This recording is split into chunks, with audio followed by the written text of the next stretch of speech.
Hello students, आपका बहुत बहुत स्वागत है एग्ज़ाम प्रिपरेशन चैनल में। इससे पहले हम पहले फिजिक्स पढ़ रहे थे। इससे पहले आज हम डिस्कस करने वाले हैं क्लास 12 की जो मैथ से हिंदी मीडियम आज हमारा स्टार्ट होने वाला है।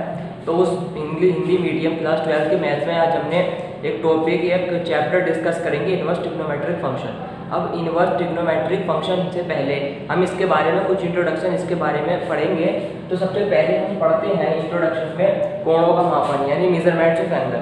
अब हमारे सिलेबस में जो कोण है समतल कोण, एक ही टाइप के कोण हम पढ़ेंगे यहाँ पे समतल कोण। अब जो समतल कोण होते हैं वो 2 टाइप्स होते हैं, एक तो होता है रेडियन, एक होता है डिग्री। अब आपको रेडियन का जो सिंबल होता है, तो मान लो हमारे पास एक्स कोण है, हमारे पास 45 है, तो 45 को या तो ऐसे लिखिए तो ये समतल कोण रेडियन में हो जाएगा, या 45 के ऊपर ये सी का वो लगा दीजिए बस कांस्टेंट, ये जो है समतल कोण हो जाएगा। अब बात करते हैं डिग्री। डिग्री बहुत फेमस है, आप सब पढ़ चुके होंगे 10th क्लास में। या जैसे 45 है तो इसके ऊपर ये 0 जैसे सिंबल बना देने से डिग्री हो जाएगा 45 डिग्री, 90 डिग्री, 135 डिग्री। तो इस टाइप से ये डिग्री होती है। ये डिग्री में मतलब कोण हुए, ये रेडियन में कोण हुए। अब कुछ प्रॉपर्टीज होती हैं, यानी कि एक समकोण, समकोण जो होता है वो 90 अंश के बराबर होता है किसी भी त्रिभुज में, और 1 डिग्री जो होगा वो होगा 1/90 समकोण के। अब बात करते हैं, जो यहाँ पे 1 डिग्री होता है, 1 डिग्री में हमारे पास 60 मिनट होते हैं, 1 डिग्री में 60 मिनट होते हैं, और 1 मिनट में जो होते हैं हमारे पास 60 सेकंड होते हैं। 1 डिग्री में 60 मिनट और 1 मिनट में होते हैं हमारे पास 60 सेकंड। अब जो ये रेडियन है, इसके बारे में इसकी कुछ प्रॉपर्टीज और डिस्कस करेंगे कि अगर ये कोई सर्किल है, ये कोई वृत्त है जिसकी त्रिज्या r तथा ये चाप की लंबाई भी r है, तो हमसे अगर कोण पूछेगा तो कोण बराबर होता है चाप बटे त्रिज्या। अब यहाँ पे चाप का मान भी हमारे पास r है और त्रिज्या का मान भी r है, तो हमारे पास कोण आया यहाँ पे 1 डिग्री, कोण आया हमारे पास यहाँ पर 1 रेडियन। और हम जैसे फॉर्मूला है चाप बराबर कोण गुणा त्रिज्या, तो यहाँ पे जो कोण है, यहाँ पे जो कोण मापा जाएगा, यहाँ पे कोण मापा जाएगा रेडियन में, यहाँ पे कोण रेडियन में मापा जाएगा, ना कि डिग्री में।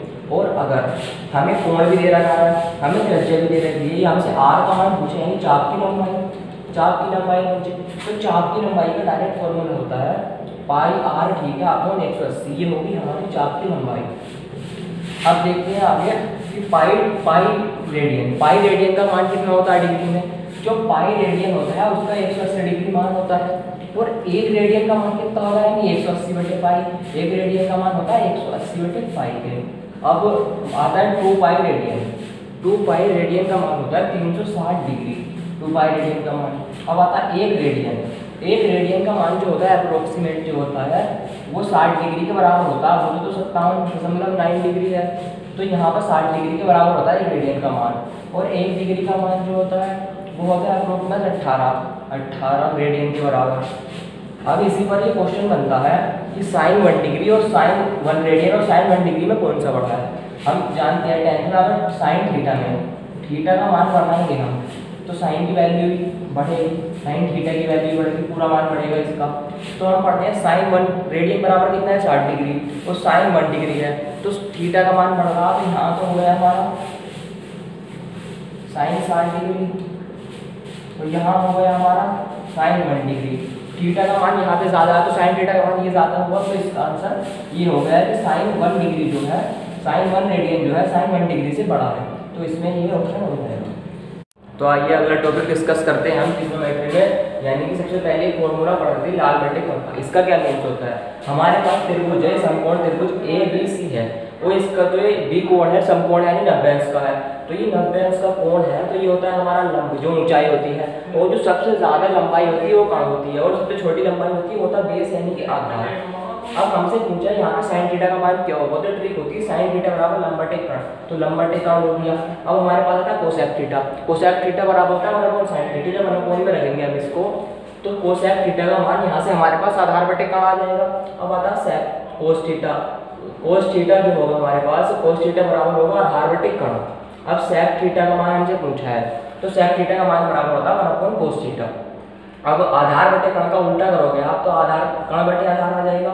अब आता है हमारे पास टेन थीटा, तो टेन थीटा का मान हमारे पास यहाँ पे होता है लंब बटे आधार होता है, तो टेन थीटा का मान लंब बटे आधार, और कोट थीटा का मान जो होगा हमारे पास 1 टेन थीटा के बराबर। जब आप इसका उल्टा करोगे, व्युत्क्रम करोगे, तो आधार बटे हमारे पास लंब आएगा।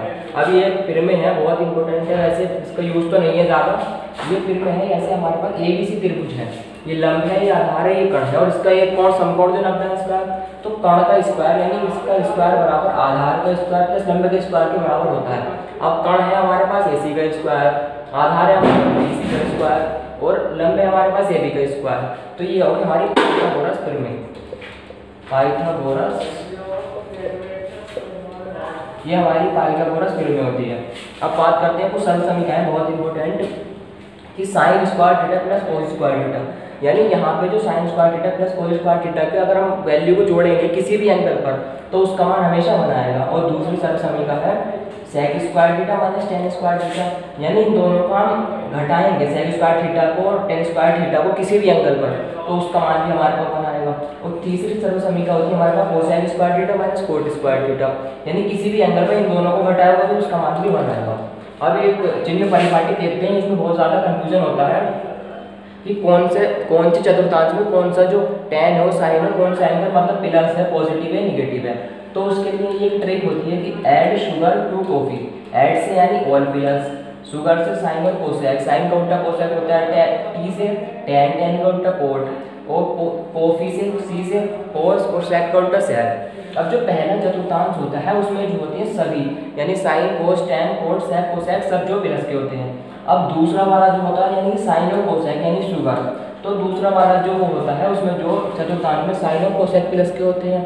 अब आते हैं तीसरा वाला, तीसरे वाले में जो टैन और कोट यानी 2, तीसरे वाले में टैन और कोट प्लस के होते हैं। यहाँ पे कोई भी एंगल हो इस के एंगल डिपेंड नहीं करता है इस पर। और चौथा वाला जो होता है, चौथे वाले जो है वो जो है कोस और सेक प्लस के होंगे, बाकी इसमें जो इसे छोड़ के सब निगेटिव होंगे, कोस और सेक को छोड़ के इनमें जो सब निगेटिव होंगे इसमें निगेटिव होंगे, इसमें सब और प्लस के होंगे, कोई सा भी एंगल हो। तो आप हमारे चैनल पर ज़्यादा से ज़्यादा सब्सक्राइब करें और जुड़े रहें और वीडियो को लाइक और शेयर करें।